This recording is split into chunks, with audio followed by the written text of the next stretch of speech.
asking blue pill, red pill, corporate press, I've had my fill. I'm just a simple chat, believing in my own will. Wet fire, math table, scheming, this is no drill. Haters masking boosted, but still with no chill. Need to come and take it if you wanna mess with my hill. We've been 3D printing, set and ready for that ghost kill. Hello, Canada, and welcome back to another episode of The Maple Pill. As always, I'm your host, Matt McKeever. Hope you guys are having a good Wednesday. It's also 420, so happy 420 to you guys. I think originally in the week I mentioned we'd probably go live at 8:20 Eastern Standard Time and smoke some weed and hang out. In true stoner fashion, I kind of failed to line up any guests for that, so I figured maybe during this episode of the Maple Pill, I'll just light up and we can kind of hang out that way. And in addition, I'm going to take this episode in a slightly different direction just because there's a white pill I want to share with you guys so bad right now about at least I'm interpreting it as a white pill. And this is all about cancel culture. Not sure if you guys know who Ethan Klein is. You don't need to know him in order to understand this story, really. But if you guys do know who Ethan Klein is, recently he announced on his podcast, H3H3 or H3 TV. I think maybe it's been rebranded. But either way, Ethan Klein announced how he's lost his sponsors due to cancel culture. And the reason that this is a white pill to me is, understanding the fact that the cancel culture snake is literally slowly eating its own tail. We've also seen, CNN struggling with their new subscription platform. We saw Netflix just getting hammered in the stock market because they missed a target. I think they were off of their target by almost 2.7 million subscribers, if I'm not mistaken. And so anyways, let's pull up and chat about Ethan Klein first. And again, this is kind of our white pill stories for the day, but I just want to start it off with a bang. So in case you guys don't know why I'm making this a white pill, let's start off with Dr. Jordan Peterson. So Dr. Peterson was on Ethan Klein's show, I don't know, honestly, several years ago, I think, probably back in like 2017 when he was originally popping off. And, I was never a huge fan of Ethan, but I'd watched a few of his shows, again, years ago now. And, I thought he had his niche, thought he had his own purpose, though it wasn't necessarily my thing. But in this most recent round, at the start of 2021, a lot of people started trying to cancel Jordan Peterson, focusing on just anything and everything that they could do to throw mud at him. And Ethan Klein actually removed one of the episodes with Jordan Peterson from his show in order to try and, get ahead of woke culture and stay on the right side of his advertisers. And so I'm just going to read here a thread that Jordan Peterson tweeted out January 14th of this year. And then I've got a video with Ethan Klein to share with you guys. So Jordan Peterson, what are you up to, Ethan? We had a good conversation. I enjoyed meeting you and talking with you. What have I said precisely that motivated your actions and your accusations, deleting our discussion? An honest question. Finally, H3H3 Productions, you might seriously consider providing me with the footage so I can post it, given that I agreed to appear on your show based on the agreement that there would be, in fact, a show. Also, I should warn you that those who engage in cancel culture generally live to regret it. I'm not going to come after you, except politely, in this Twitter stream, but the chickens will definitely come home to roost. You will be held to a higher and higher and soon impossible to maintain ethical standards by the very mob you currently wish to please. Then you will make a mistake and they will devour you with glee. Please take this warning seriously. I liked you. Ian Miles Chong essentially tweeted out a response to this Twitter thread from Jordan Peterson with a clip from Ethan Klein talking about the recent cancellation of his sponsorships or the sponsorships for his show. And yeah, I think this is a really important point to understand about cancel culture. I imagine that there's not a lot of people watching this that aren't necessarily that concerned about social justice warriors or cancel culture and things of that nature. But it's important to understand. And I think that, Ian Crossland recently on an interview shared a perspective where he was talking about like cultivating an audience, right? Cultivating a fan base. And, not all fan bases are created equal. And it really comes down to you as the content creator, right? How authentic, how unfiltered are you being? The more authentic, the more unfiltered you are, the less likely that you're going to grow a fan base that either you dislike or that actively dislikes you, or a fan base that, at a moment's notice will do everything to try and cancel you if you don't push the woke narrative, or you don't conform to their preconceived notions of how an influencer should act, right, in the collective consciousness. So I find this just, it's shocking to see how quickly, I guess, this all played out. In literally less than 4 months, we're seeing cancel culture now go after Ethan Klein. So let's pull it up. We'll watch this clip together. I'm going to light my joint, and then we'll get into the maple pill. This isn't too far. It's too much. Sorry, Gary Stans. Today we have no sponsors because I am an existential threat to gay rights and all progress. So, of course, our wonderful fans have taken upon themselves to write all of our sponsors and to have them can't not sponsor or not to support us. So we are, I'm very, I'll just say this. I'm very thankful to our members. It makes this show kind of bulletproof to stuff like this, even though it's painful and emotionally, it just doesn't, it's just painful that, people would do that. There it is. And, the other thing is like, you expect a little more of the sponsors in a way, but I get it. There is, it's just transactional for them. But, I feel like I put so much into the good, our good partners, and it's kind of crazy when they just drop you like a bag of dirt one over some bullshit. But there you go. Yeah, and I guess first thing I want to say about this, let me ash out here, but is I really do actually appreciate Ethan being so honest in that clip, because he could have easily just not discussed this subject matter. And I hope that this really is a learning lesson or a learning opportunity for him. And I'm glad to hear that he'd already been building his own parallel infrastructure, right? And that's something we talk about regularly here on the Maple Pill, is the importance of building parallel institutions, right? Building parallel infrastructure. So that's the idea of, being on multiple platforms, the idea of, creating paywalls or ways for your audience to engage directly with you, rather than, being at the mercy of big tech and a handful of sponsors. Because in this day and age, and we're going to talk about Steam Whistle in a second, and how Steam Whistle essentially is trying to distance themselves from Pierre Poilievre out of fear of, I assume, cancel culture as well. And unfortunately, I think the witch hunts are going to continue. In fact, I think that we're going to see them expanded in the near future. I think as we see the Canadian government look to roll out more and more rules, regulations around censoring what is free speech in Canada, and the ability for the average Canadian to even access that information. Again, we should understand that Russia Today, right? RT media was banned, right? Like, you literally aren't supposed to be able to get access to it in Canada. And while I don't doubt that at times Russia Today pushes out a lot of Russian propaganda, where do you draw that line, right? Who gets to be the arbitrator of truth here?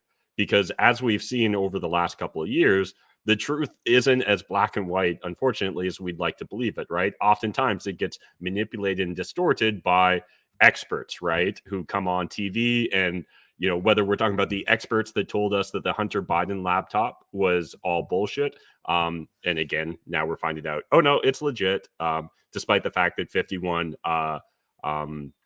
intelligence experts told us it wasn't, or the idea of the COVID lab leak, right, in from the Wuhan lab of virology. Again, it's a trope or a meme at this point in time, but the difference between a conspiracy theory or misinformation and the truth is 6 months. But it does start to feel a lot more like that these days.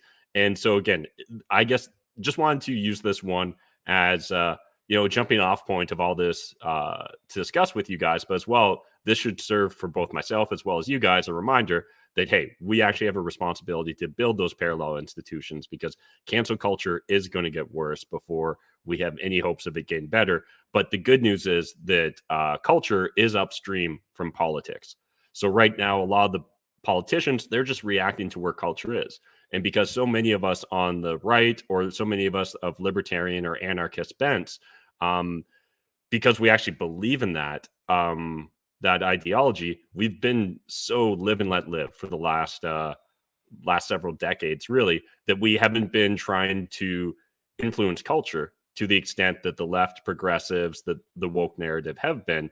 And we're seeing that play out today in politics. So one, I think we need to understand that it's going to take a while for us to nudge the culture in a more favorable direction, at least from our perspectives. And it will eventually then see, probably years or decades after, the drifting of policy and politicians towards, again, hopefully a more freedom-oriented society. So anyways, that's a little bit of a spoiler alert on one of our big white pills of the day, but I really thought it was important to share with you guys. I want to share it at the top of the show. This isn't too far. It's too much. For two reasons. One, because it gave me the opportunity to smoke weed while we were listening to Ethan. But two, I know not everyone watches 100% of these shows, but if you get only one story today, I think this is definitely a worthwhile one to be exposed to. But let's get back to the start of the tabs. And our first blue pill story of the day, inflation. And spoiler alert, probably for the next several years, we're going to be talking about inflation here on the Maple Pill, because I don't think this is transitory. I don't think this is just Russia or Ukraine's fault. I think that this has actually been a really long time coming. So from Reuters here, Canada, inflation surges more than expected in March, hitting 31-year high. And these are the sort of records that you don't want to be setting as a country. And I expect that we're going to break these records in the near future. So the headline rate hit 6.7 in March, well above analysts' expectations of 6.1% and a full percentage point higher than in February. It was the 12th consecutive month above the central bank's 1 to 3% control range and just short of the 6.9% hit in January 1991. So again, if you guys are too young or just don't remember the 90s, that was really, I guess that's the wrong graph, but that was really the first time that we saw inflation anywhere at this sort of rate in, living memory here in Canada. So here's a chart from a CTV News article, and reminder, links to everything that we're going to discuss tonight in the video description down below. So talking more about inflation from CTV News, is the new normal too expensive? Inflation creating affordability concerns. Yeah, I understand why people would have concerns. Again, especially when you look at a chart like this, right? Like this is very drastic change. And the only reason we actually saw it diminish, right, at the start of 2020 and through parts of 2021 was simply because our economy was shut down, right? So the same way we were talking about how the environment minister yesterday was lauding the fact that lockdowns helped us get, emissions reduced here in Canada, that's not a permanent sort of fixture. So that's not even something worth discussing unless you're hoping to make that a permanent fixture in the near future. Same thing goes here for inflation. So I think it's important to understand we've been on this trajectory for a while. And really, I think the markets and the government had just been buying a lot of time, right? They'd simply been delaying things and kicking the can further and further down the road in the hopes that, by the time, if that ever, like those chickens come home to roost, that they'll be long out of office so they won't have to worry so much. And just looking at even grocery costs and dining out. So here's a chart here. And again, looking at the fact that food purchase from stores in March has increased 8.7%, right? Year over year. That's significant, right? That literally means take your grocery budget and essentially, I think there's still some funny business here with these numbers. Let's times it by 10%. And that's literally going to be your new grocery budget, right? Is that 110% of what you paid a year ago. And jumping over to the Toronto Star now, that costs what? A look at how much some consumer prices went up in the last year. And again, margarine, probably don't need margarine. It's probably not good for you, but 27.8%, oranges, 24%, sugar and syrup, 20%, bacon, 18%, beef, 14%, jam and jelly, 13.9%, lettuce, 12.4%, coffee, 10%, milk, 8%, apples, 6%, canned tuna, 6%, baby food, 4.5%, potatoes, minus 1.2%, and tomatoes, minus 1.8%. So unless you're eating a diet solely of potatoes and tomatoes, French fries, I guess. If your diet only consumes the French fries, you're maybe doing okay right now in regards to food inflation. Outside of that, you probably are noticing personally And certainly when we look at it, we expect all Canadians to be really noticing these dramatic increases. And what's important to understand about inflation, I'll try and keep myself from going on too much of a rant here, but this is like a hidden form of taxation, right? This is outright theft. And this is a policy that essentially we as Canadians, or we as citizens, really, any citizen of Western democracy, we don't have any direct oversight or influence over inflation. And yet our Bank of Canada, our central banks, they actually have policies where they're purposely trying to create inflation. Um, when you look at technological advances, and we've had a lot of them over the last, century or two, you would naturally expect that to be deflationary in nature, right? Despite the fact that we've got populations growing and more people wanting more resources, the technological advances we've had up until this point in time should actually have created way more deflationary pressure, right? And that's one of the things that the governments are able to do these days with inflation, and particularly CPI reporting, right? So consumer price indexes. They're able to manipulate this with, I forget the term, but we've discussed this in the past. The idea that, nope, that's not the word.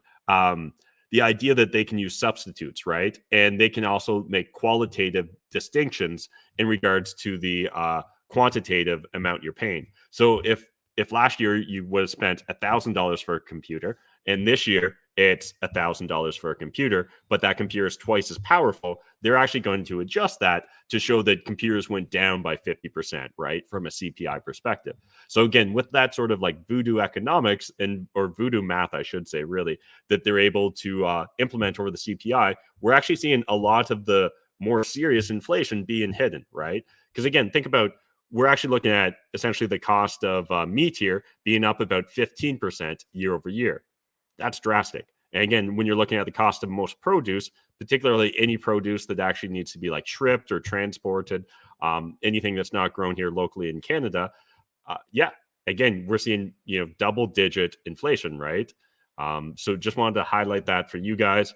Jumping over to another blue pill story, some conservatives are condemning a truck tax that doesn't exist. So we discussed this previously on the show, and honestly, I didn't go back to watch myself, so there's a chance that I might have been overly aggressive in my language on it as well. The CBC here does a deep dive. This is, in fact, more journalism the CBC did on this specific article than pretty much anything they did when it came to the Freedom Trucker Convoy, which is interesting, right? Again, maybe they don't have a narrative to push. Maybe they don't have, kind of hidden incentives based upon the fact that the Trudeau government given them billions of dollars over the last couple of years. But I'm kind of suspicious on that. Anyways, what I did want to highlight here is the article does break out exactly where this story came from, and the fact that right now it's not being implemented as policy. But again, I feel like the CBC almost like does protest too much here. We're like, they're pushing too hard back on the narrative, right? So the source for the column appears to be one of more than 36 recommendations included in a recent report by the Net Zero Advisory Board, an independent panel of experts created by the Liberal government's Net Zero Emissions Accountability Act. The NZAB, the NZAB or the NZAB, whose members include environmental, business, and public sector leaders, came into existence a year ago. It released a 28-page report in March that included its advice for the Liberal government's new emissions reductions plan. And so, again, to say that the government's about to implement a tax tomorrow on trucks is not true. But the fact that they included this as I think it was like as an appendix, or they might have used a slightly different term. But essentially, this was included in the budget report as like a supplement piece here. I thought I had this highlighted, but yeah. Anyways, what I do want to highlight is these are government self-selected experts that are telling us, in order to try and hit the emission standards that the government has committed us to or wants to commit us to, that these are some of the measures they'd like to see implemented. Again, oftentimes we see the government kind of prepping us in advance for policy changes. And while any like conservative politician that came out and said that, we need to stop the Liberals from implementing this tax tomorrow, that's a bit too much. But to say that we want to stop the Liberals from implementing this tax, well, if they're including this as information, as even a supplement to their budget, I think this is kind of foreshadowing or telegraphing where they're likely to head in policy in the future. So anyways, just want to highlight that for you guys. Again, link to the CBC article in the video description down below. And actually, I forgot. I had one other piece here I want to highlight. So would a future Conservative government maintain the NZAB? Would the NZAB be allowed to publish advice that the government disagreed with, or would a future Conservative environment minister merely ensure that no NZAB report is ever attached as an annex to a report from his or her office? So, it's not inappropriate to explore this train of thought in the CBC article, in my opinion. However, I do feel like they're framing it to a certain extent, right? Because right now, let's say you're on... that we'd send me. But let's say you were a liberal expert right now that want to go against, say, the net zero narrative, right? Or want to go against government's policies around lockdowns, masking, and restrictions at borders and things of that nature. Do you really think that those individuals would be free and openly allowed to disagree with the government's COVID narrative? I think we already know the answer to that. It's no. So again, I think we don't want to see too much partisanship spill into our experts and boards of experts and things like that. But I think what we need to do is have a much greater balance between what the average person's actual interests are and what the government and their experts decide our interests are. So anyways, just wanted to highlight that before moving on from that story. Next from CBC News, senior soldier once tasked with Army command retired while facing sexual misconduct probe. Just want to kind of highlight this. Right now, we don't know whether he's guilty of it or not. He's claiming that the allegations against him are false. So we'll see how this all plays out. And if you just want to see more about that story, again, check it out. Next from AP News, as shares plunge, Netflix takes aims at password sharing and ads. And I think it's important to note here, and I almost considered putting this and kind of grouping this in with the white pill story. We are seeing the culture shift. I think that people are hungry for more authentic and honest entertainment and media, like news media coverage and just all that. And I think that's why we're seeing companies like the Daily Wire thrive, why we're seeing things like Blaze TV thrive, and Timcast and all those other shows and content creators we've discussed in the past.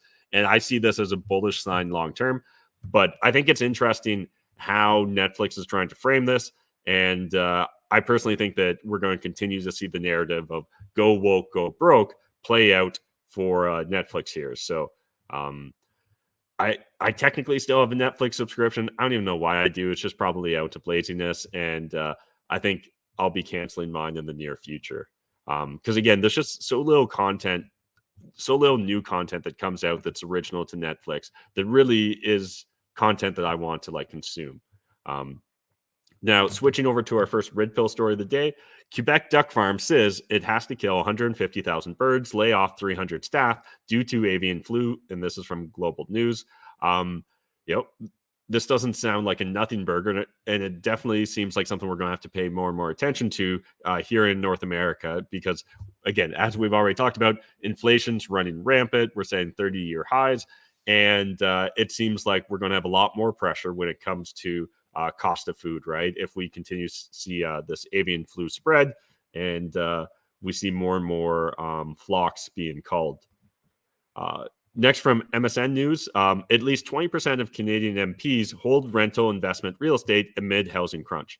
And we'd previously reported on, I think it was 1/3 of cabinet ministers in Trudeau's government had a second property or investment property. And one of you guys recently asked, what was it for all Canadian politicians? So stumbled across this, so I thought I'd share it with you. At least 65 Canadian members of parliament hold rental or investment real estate assets, according to the filings with the Federal Conflict of Interest Commissioner. So if you guys are curious, there's a little bit more information on it, but just kind of wanted to highlight it because I know someone had recently asked.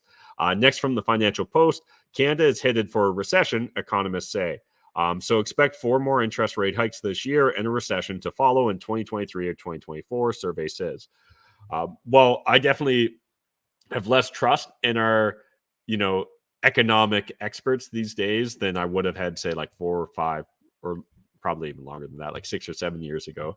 I think it is important for us to at least be aware of what they're talking about. And certainly the idea of a serious recession seems very, I don't know, probable is maybe not the right word, but it seems like a higher probability than anything we've seen in a bit, right? Between all the pressure on interest rates, right? Between still the lingering issues with supply chains because of COVID-19 and policies around that. Add in the fact, some of the trouble we're seeing with Shanghai, right, and Chinese exports, and how that's probably going to drastically impact the supply chain in the near future. I definitely see a lot of perfect storm signals here that we could find ourselves in a recession. So again, if you guys want to check it out, jump into that Financial Post. Next from the Globe and Mail, why is Canada still telling people that 2 shots is fully vaccinated against COVID-19? Yeah, this is an editorial piece from the editorial board of the Globe and Mail. Yeah, Canada's going to do their darndest to make sure that we don't just forget COVID and move on with our lives, regardless of what the US and other countries are doing. We would always love to lock down harder and follow in our, Chinese masters' footsteps. So anyways, just wanted to share with you guys what mainstream media is pushing there. Next from Rebel News, Trudeau Liberals go to extreme measures to avoid answering real questions from journalists. The access of non-state funded media to politicians in their capacity to ask questions and hold them accountable is a staple of free societies. And based on the evidence, that staple is growing scarce in Trudeau's Canada. And I think this is something that's important. This is going to be an evolving story, I think, until the next election, at least, because it really does feel like Justin Trudeau doesn't believe Rebel News is real media, right? And I think that a lot of other independent journalists that are, associated with Rebel News, Rebel adjacent, or Rebel competitors are going to find themselves in the same sort of categorization from the Canadian government's perspective. And that's dangerous to our democracy, right? We should all want politicians to be held accountable, regardless of whether they play for our team or the other team or the team that we absolutely despise. We need more accountability in politics. We need more open and honest transparency from our governments. And a lot of the new bills we're seeing being proposed in Parliament are not going to be a net benefit to Canadian democracy or freedom or anything like that. And I just want to play the first minute here of this video, just because it's kind of one, if you just want to get yourself fired up and mad about Justin Trudeau, it's a good little montage there. But again, to understand some of the divisive language that he's used, that the mainstream media has just never called him out on. Aurez-vous l'obligeance de répondre à ma question en tant que Premier ministre ou allez-vous encore diaboliser mon média? J'ai partagé ma perspective sur ton organisation hier soir. J'ai plus rien à dire. I won't call it a media organization. Your group of individuals need to take accountability for some of the polarization that we're seeing in this country. And I think the level of admiration I actually have for China, because their basic dictatorship is. Are you kidding? Let's go. What is this? When he vandalized churches, they're burning churches and vandalizing them, and you're not calling it a hate crime. You deserve a government that's going to continue to say, get vaccinated. And you know what? If you don't want to get vaccinated, that's your choice. But don't think you can get on a plane or a train beside vaccinated people. So again, think back like 10 years ago. Would you have expected or accepted that language from your, federal leader of your country? The idea of like, if you don't want to get vaccinated, that's your choice, but don't think you can sit beside someone on a train or plane that's vaccinated. Literally creating classes, subclasses of humans in our wonderful democracy here in Canada. So anyways, just want, you guys probably will want to smoke a little weed there just to calm your nerves if you're like me, because it is very frustrating to see what's going on in Canada these days. Next red pill from Rebel News. Father banned from taking son to anti-COVID mandate protest. The child will also be forced to receive a COVID vaccine after a Quebec judge granted the mother's request. Now, when it comes to parents that are separated and have separate opinions on, what's the best way to raise their children. That's always going to be a complicated subject matter that's going to be very nuanced, I think, based upon the specific circumstances around it.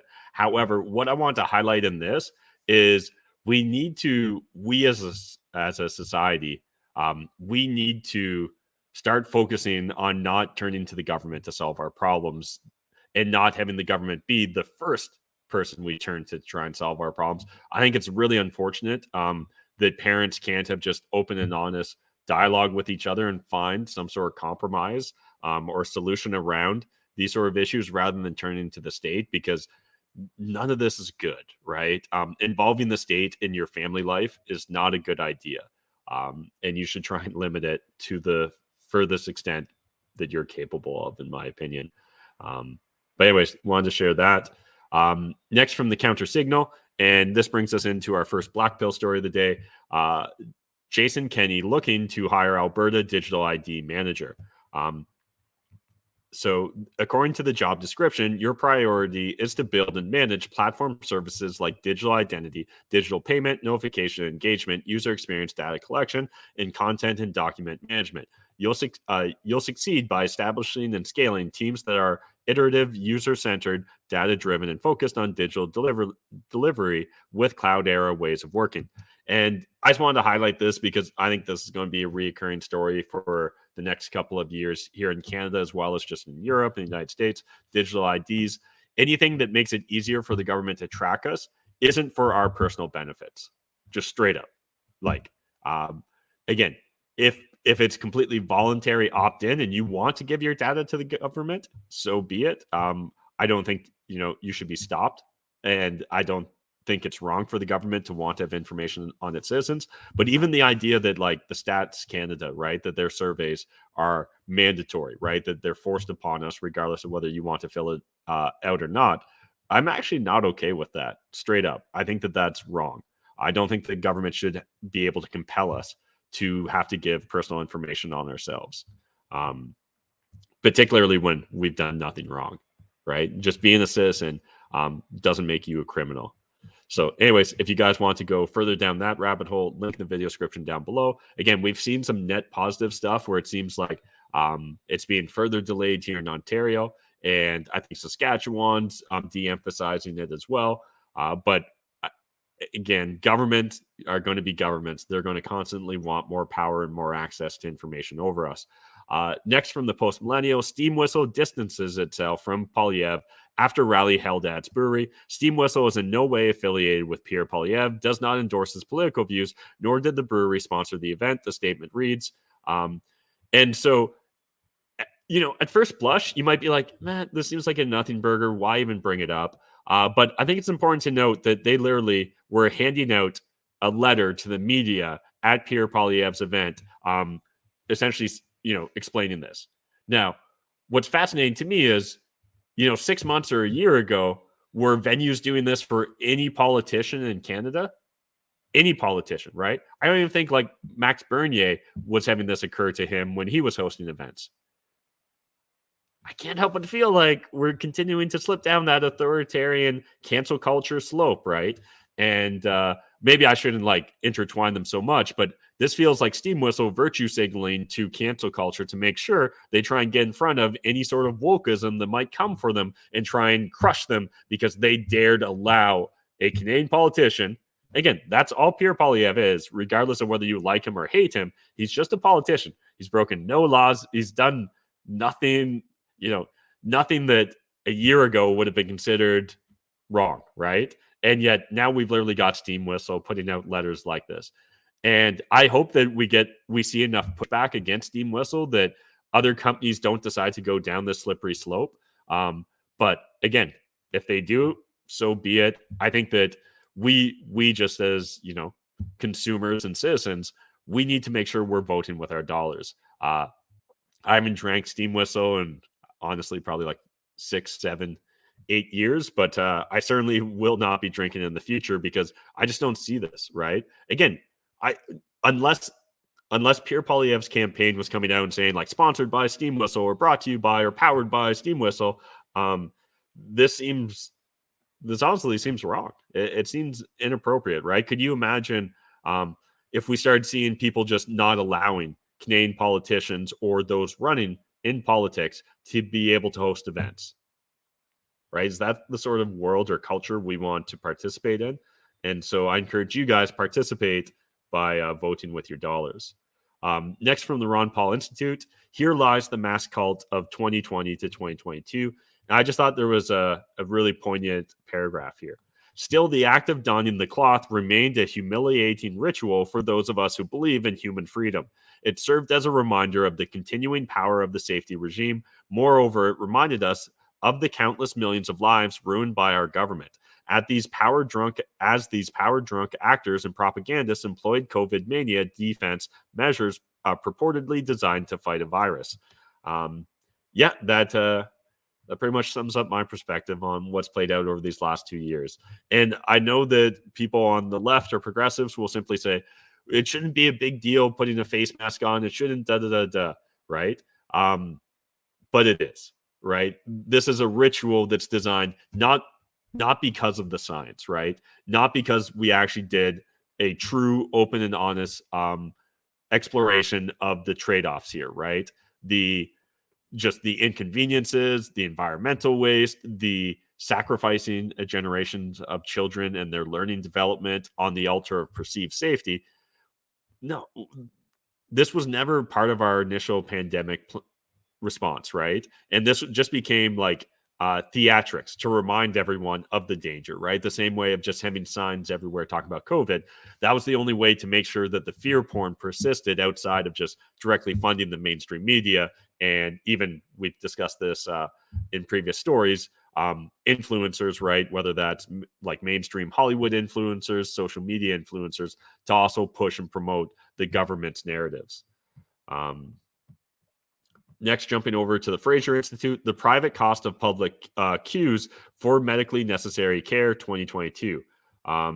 So I believe that the headline here was 4.1 billion in 2021 is the conservative estimate of what the cost is to our economy, right? So one measure of the privately borne cost of wait times is the value of time that is lost while waiting for treatment.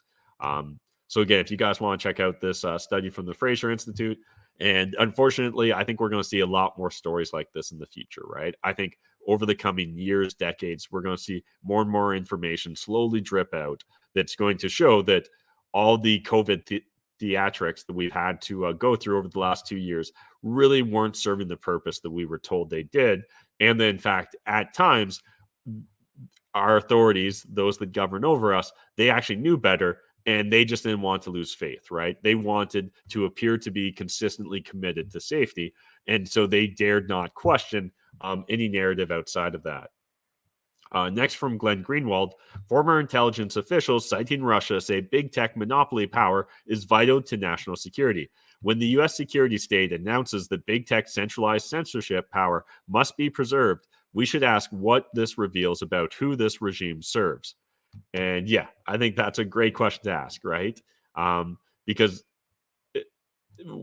most of you that have been watching this for a while, I think you get it.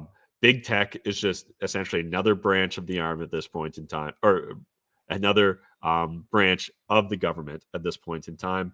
And again, they'll bend to the wills of the progressives and cancel culture and politicians just in order to continue to grow their individual monopolies of their technology platforms. More and more, I'm starting to really believe that intellectual property is one of the biggest detriments to individual freedom and liberty. This idea that let's just focus on the tech lens, I guess, because that's the story we're talking about here. But with intellectual property, if you had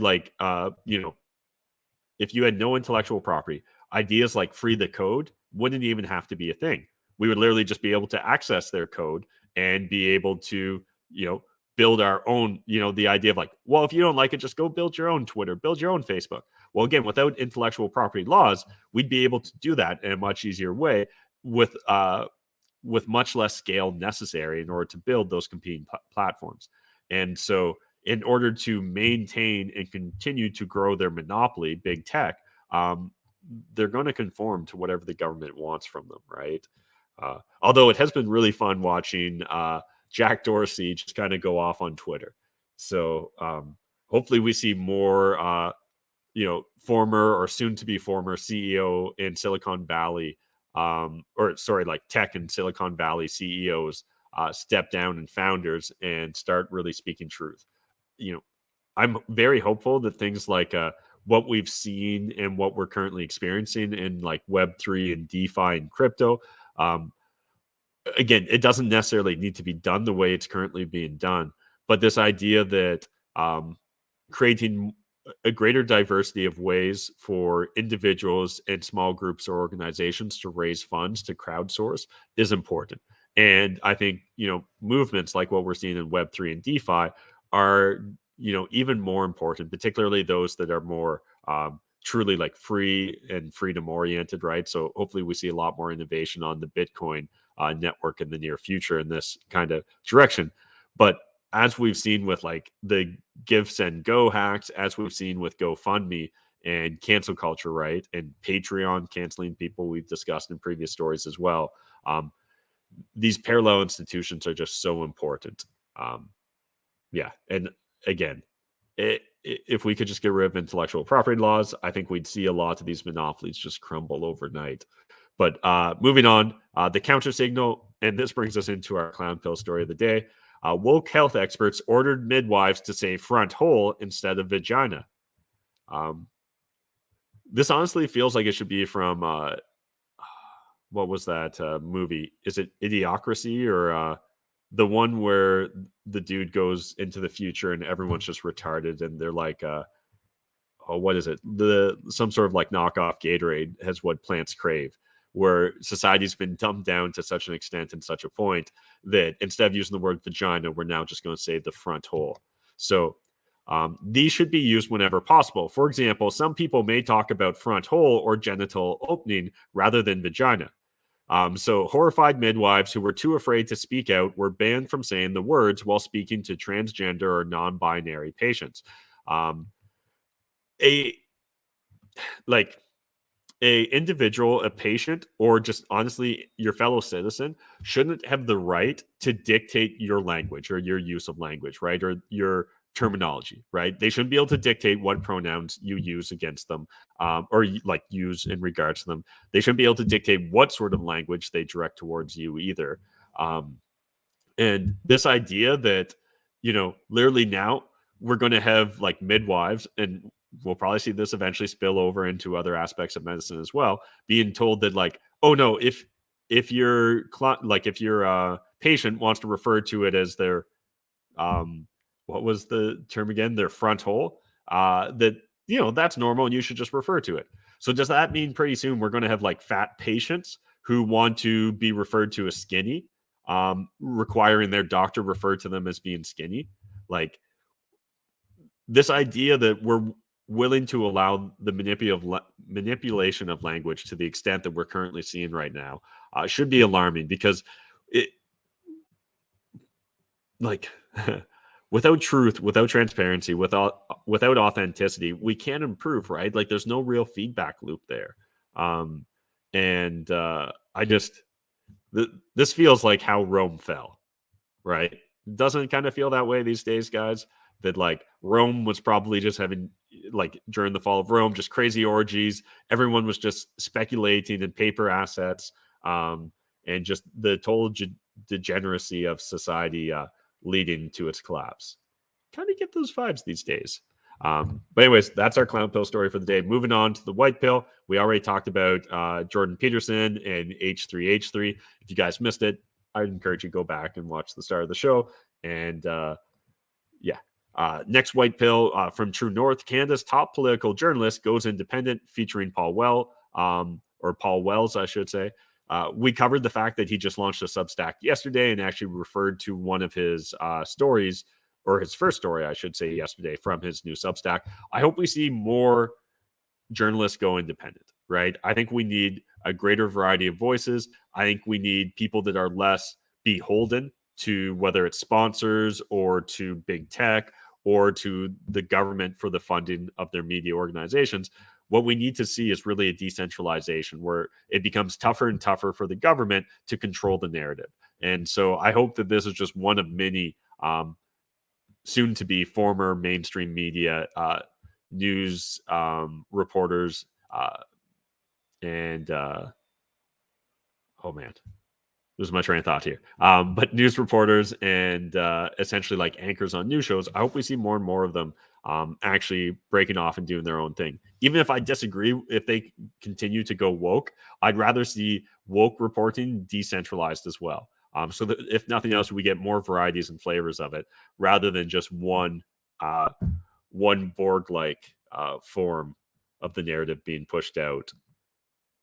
And then from Louder with Crowder, we talked about this briefly yesterday, but Florida Senate revokes Disney special tax breaks, could return hundreds of millions to taxpayers.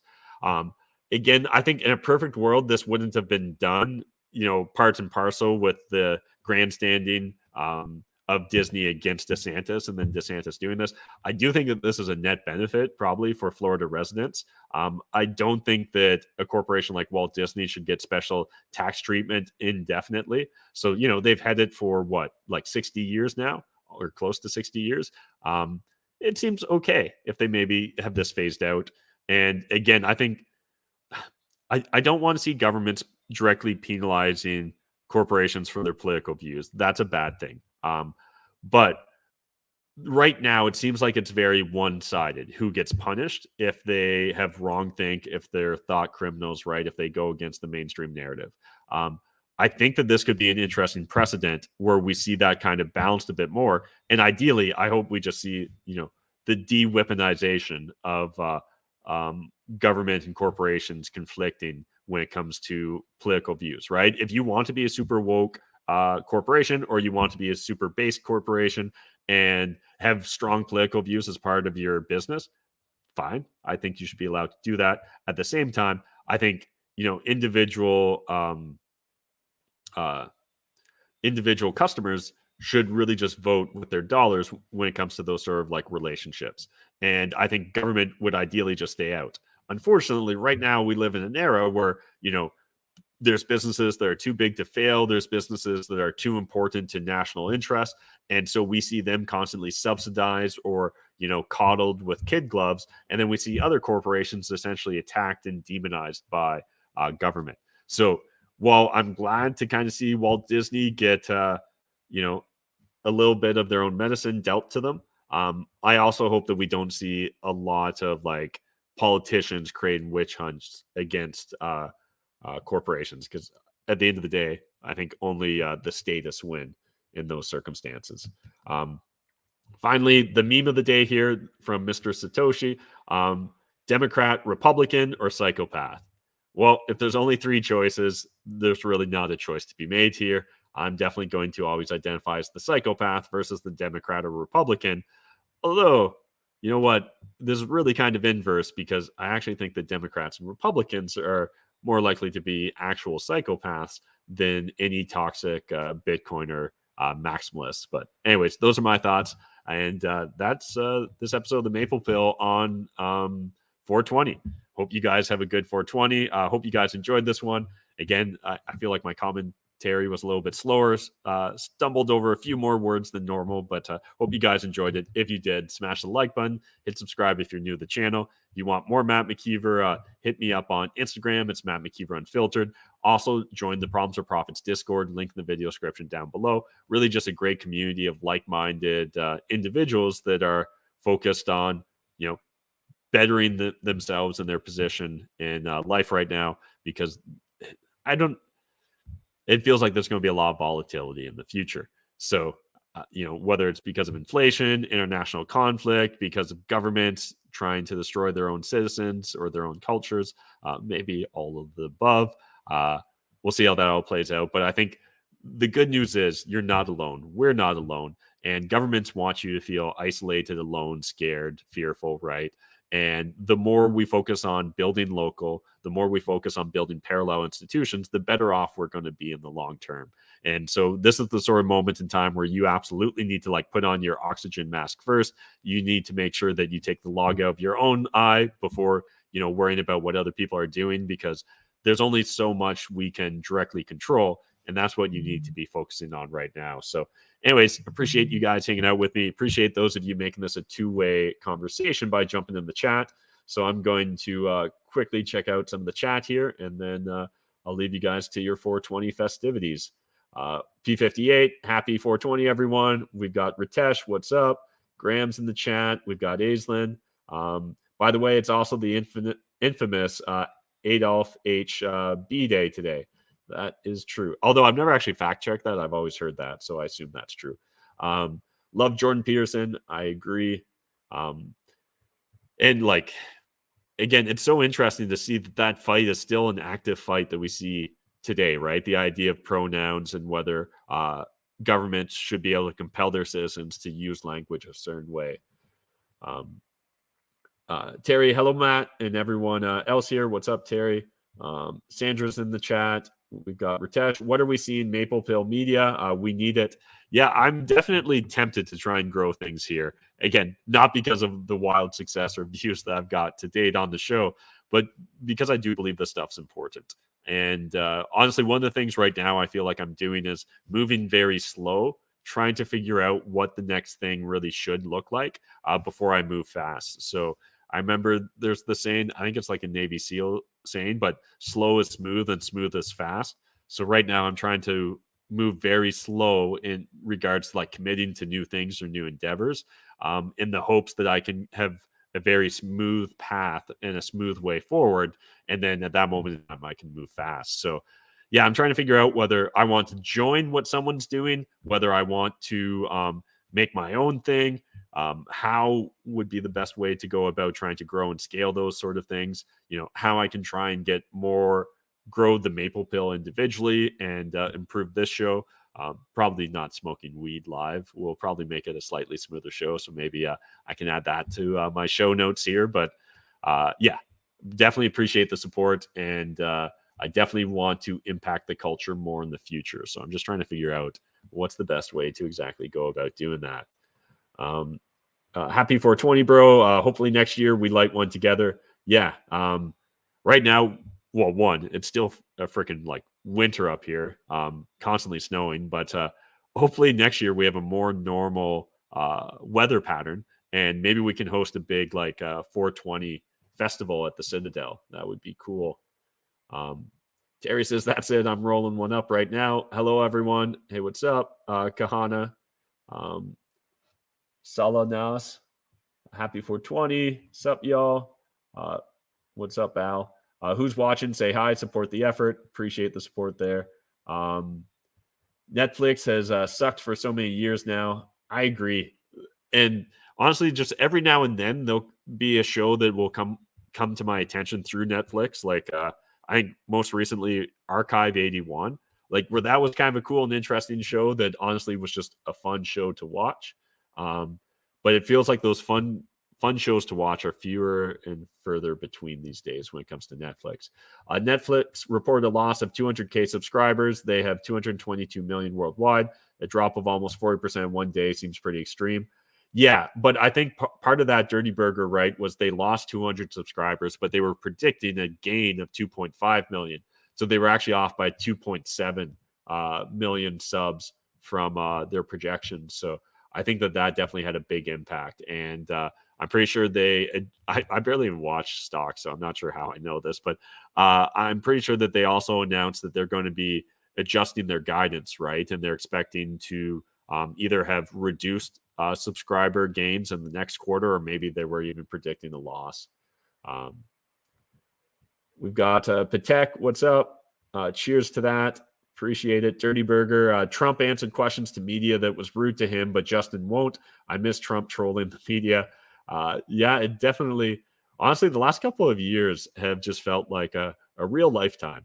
And I don't know, I guess that means we're getting lots of experiences. We're getting lots of mileage for our dollars. So maybe that's a good thing. Rebel News has only the truth, says April. Dirty Burger. Justin, such a loser. Okay. I can't look at him or hear him without getting infuriated.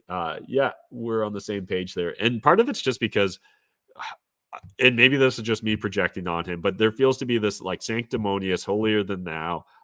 Like he's smarter than you, he's better than you, and he really believes it. That's just the vibes I get from him. It's always been kind of like the Ivy League preppy silver spoon vibes, but it just that now combined with like the wokeism that I think that he's really starting to back just makes him so dislikable and disagreeable from my perspective. Graham Griffin, could I have thought that 10 years ago a PM would say you can't sit on a plane if you're unvaxxed? I wouldn't have thought that was possible 2 years ago. Imagine what 2 years from now could look like. I agree. And again, that's why we definitely need to fight the culture war. Guess I won't be buying any more Steam Whistle. Steam Whistle doing too much. Yeah, I think just like they should have just done nothing, right? Like, I honestly, unfortunately, I think they probably would have had the mainstream media go after them for allowing Pierre Poilievre. And what they should have said is like, hey, if a liberal, if an NDP, if whoever wants to book our venue, you guys, your money spends the exact same way as everyone else's. So we're happy to have everyone as a customer. And this really should just be a non-issue. And again, maybe I'm blowing it out of proportion here, but I can't help but feel like this is a illustrative towards what we're going to see in the future as well. I think this is just the beginning. Dirty Burger says Steam Whistle is afraid of weirdo libs turning on them.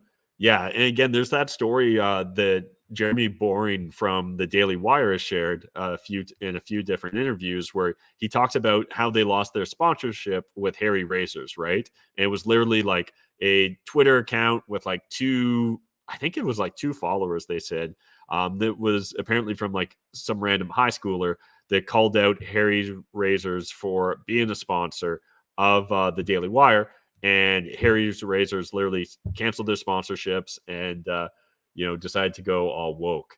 And like, again, it's important to understand. I don't think the average person, honestly, I'm almost positive the average person doesn't even want to be involved in these culture wars. And up until recently, I'd argue I was that average person as well, because you're just like, it just seems like a quagmire. And like my perspective was always like, can't people just leave me the fuck alone and I'll leave them alone and we're cool?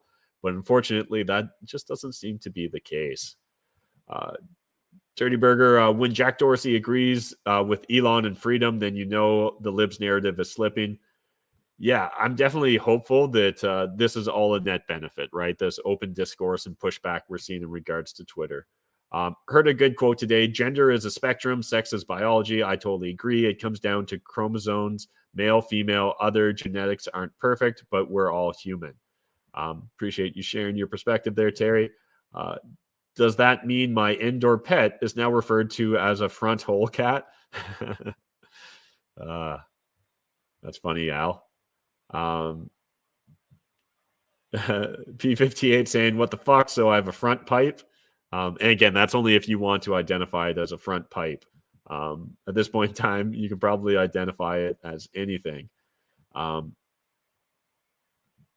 I heard a new medical term for a mouth is now a pie hole. Again, just imagine this under any other context, right? Like, it would just be so bizarre. If you could go into your doctor and your doctor's like, all right, so you broke your arm. And you're like, no, that's my wing.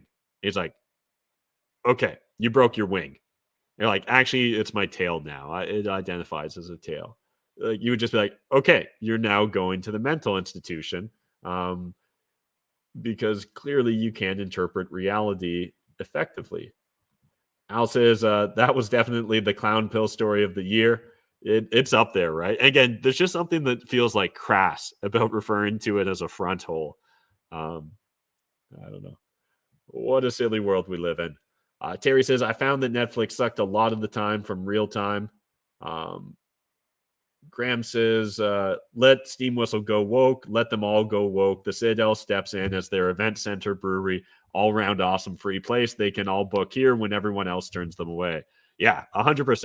And again, that's where that's one of the reasons the Citadel is so important to me, is this idea that we need to have our own places and spaces where we can actually host events, host people, host speakers and ideas that deserve to be explored, right? Again, it doesn't mean that even everything, like, to me, it's not necessarily about being perfect or right all the time, but having that ability to openly explore ideas, to challenge perspectives and narratives is so important, because again, that's the only way you can learn to really trust the narrative, is by being allowed to challenge it.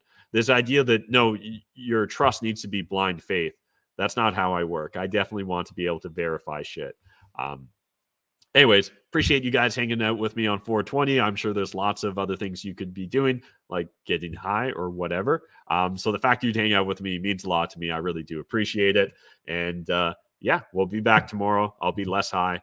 Same time, same place, 7 p.m. Eastern Standard Time. Appreciate you guys. And, let's wrap up with the mailbag song. Welcome to the Mailbag Monday show with your host, Matt McKeever. Let's open some mails, leave some smoke trails.